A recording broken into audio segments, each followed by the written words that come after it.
Hey guys, it's Quinn, and as a 2,000 subscriber special, I've decided to open up this channel a bit and discuss my overall passion for film. As you probably noticed in recent years, I have been reviewing a lot of non-James Bond related films. There's a reason.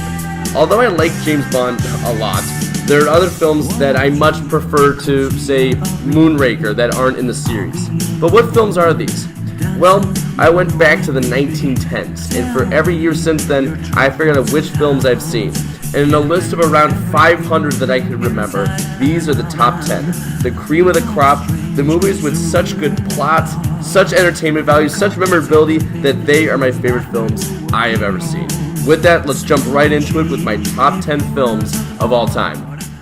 Number 10, From Russia with Love. I know the irony is palpable with choosing a Bond film to start out this list, but we start out this list with what I believe to be one of the best Bond films of all time, and what I believe to be one of the best Cold War films of all time. The characters in this are brilliant, with Sean Connery as 007 at his best, with all the Soviet espionage a spy film could possibly handle.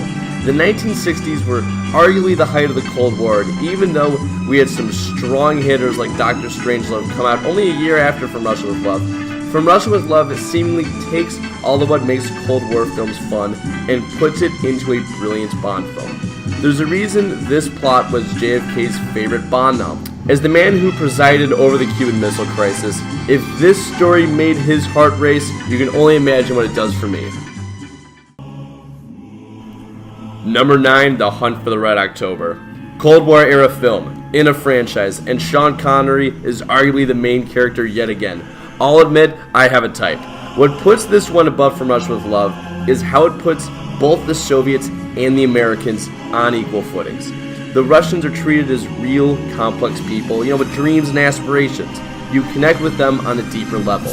In many ways, it's a lot like the film Das Boot, which shows the war in the Atlantic during World War II, but from the German perspective.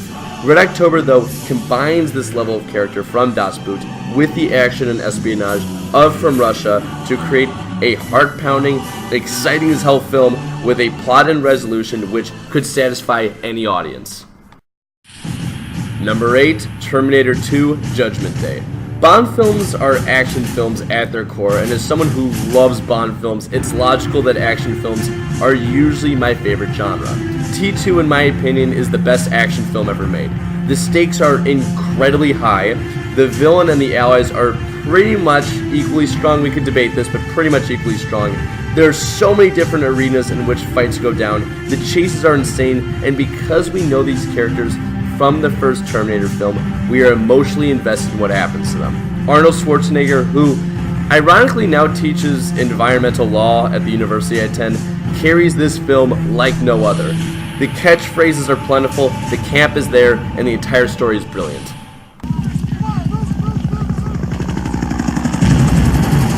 I love the smell of napalm in the morning. Number 7, Apocalypse Now, Redux. Switching gears just a little bit, Apocalypse Now is a wild, emotional film which does the greatest analysis about how humans act in a war I've ever seen. I think what makes a film good, objectively speaking, is the message the film is trying to show and how the plot and all the accompanying features demonstrate that message. Apocalypse Now nails it. I've already made a very in-depth review of this film before, so I don't want to beat a dead horse here, but I'll add something new for this video. There's a book called Ordinary Men, which is a non-fiction book about a German police battalion in World War II Poland, which was made up of non-ideologues, but they were tasked with killing Jewish people in Poland. It showed how the stresses of war and group conformity can make people do really horrible things. It's an incredibly powerful novel. If you want a fictional tale that, it won't get that deep, but if you want a fictional tale that will give you somewhere close to that level of depth, this film is for you. The last lines of the film, the horror, couldn't be more true. It's simply brilliant. Number 6, Austin Powers, International Man of Mystery. Switching gears yet again, this film is incredibly funny, pokes fun at the James Bond series perfectly, and creates a character in the form of Austin Powers that could probably only be rivaled by Ron Burgundy in Anchorman for pure iconicness. Although I am fans of all the films in the series, especially the first two, Austin Powers plays off of the tropes of pretty much every genre and exploits them perfectly. Doing so while also in the format of a James Bond film is a recipe for success in my books.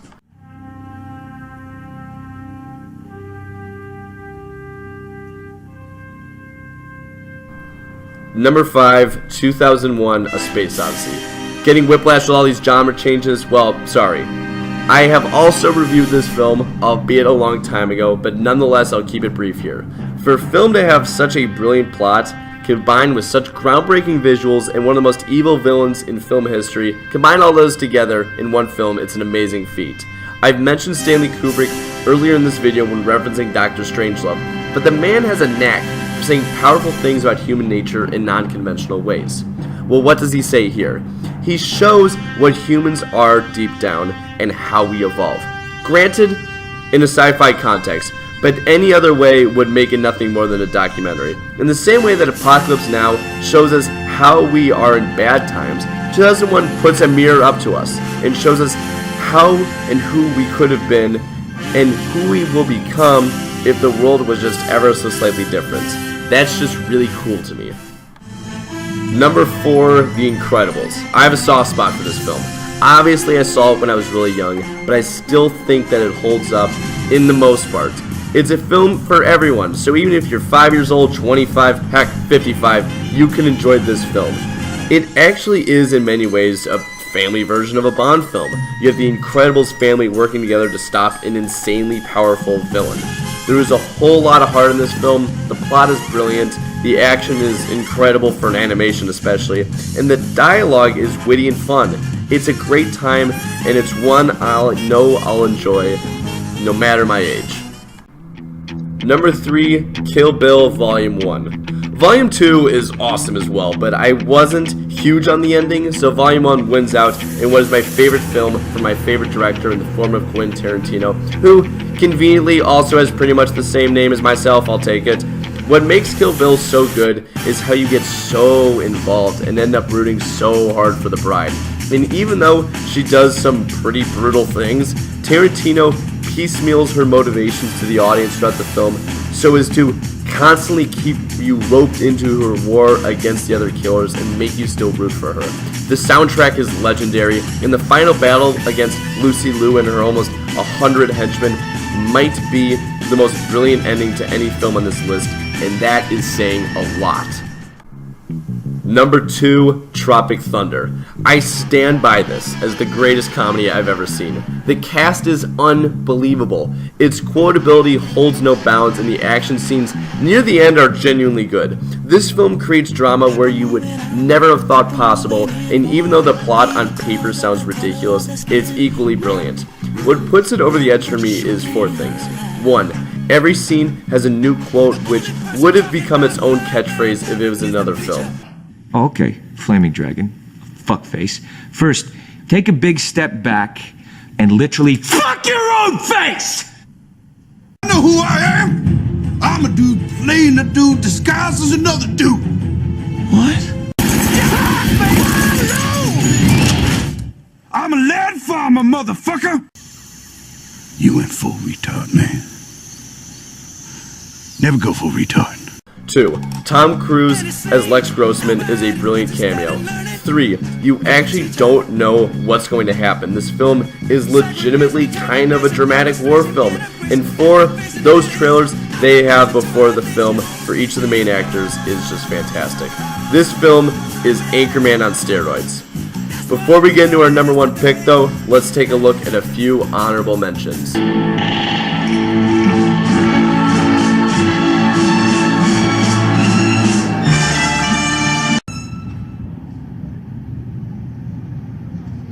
He's an angry elf.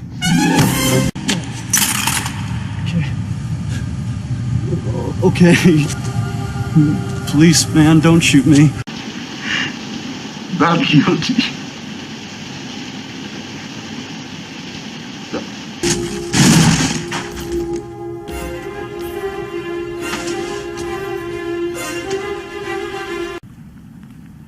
In case I don't see ya. Good afternoon, good evening, and good night. And for good measure, a few dishonorable mentions. The mother sees her chick for the first time. Oh, Lieutenant, maybe this doesn't mean much, but Jamie and me found a grave that looks like it's been busted into. What? Where? Number 1, GoldenEye. This movie is the reason I got into film. It started with the Nintendo video game, and after watching this film, I never went back. Iconic characters in an amazing post-Cold War plot, deceit and backstabbing at every turn, insane action sequences, genuine emotion and unpredictability, and a final fight scene that rivals most. The opening scene is the best opening scene I've ever seen in a film, complete with a dam jump, an entire facility exploding, and Bond jumping off a cliff and commandeering a plane to safety. It's not objectively perfect, but for me, it's everything I wanted in a film. It's not only my favorite Bond film ever, it's my favorite film ever, period. As you probably know by now, this list is subjective, but I just wanted to make it clear so people don't get all upset at me. There's a reason Austin Powers is on it and not Citizen Kane. I know all these films have their problems, but I love them nonetheless. So what is your favorite film of all time? Are any of my choices surprising to you? Whatever it may be, leave it in the comment section below. And as always, like, share, comment, subscribe, and I'll see you guys next time. Ciao.